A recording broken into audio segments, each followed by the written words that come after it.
কি করে?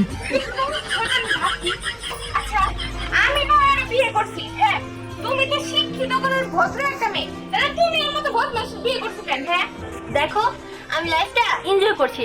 তাছাড়া সমাজে বিভিন্ন মানুষ বিভিন্ন কথা বলে যে সতীনের নাকি ঘর করা যায় না, সতীন নাকি সবসময় খারাপ হয়।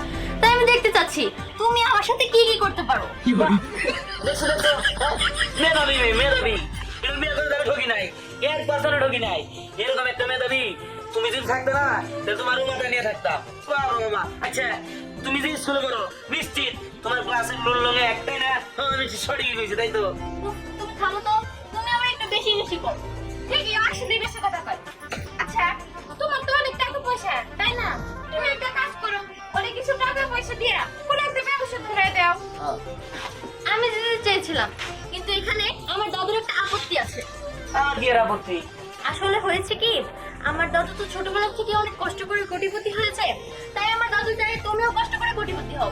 আমার দাদু তোমাকে এই বিষয়ে টাকা দিয়ে সাহায্য করতে পারবে না। বুঝছি, শালাই মনে হয় জোসিমে সিনেমা দেখছে, শালা গাড়ি চালায় চালায় কুড়ি হতে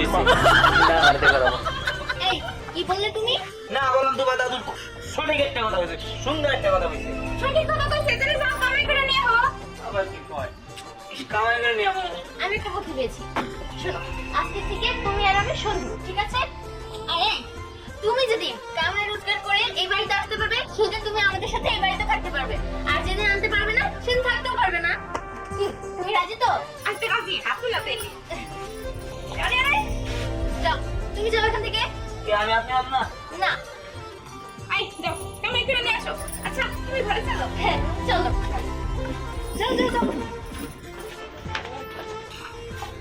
আল্লাহ কি গো, আমি মনে গেছি ওখানে আমারও নিব, আমারও বলছি সরে দিল, তোর আমি কোনে দেবো।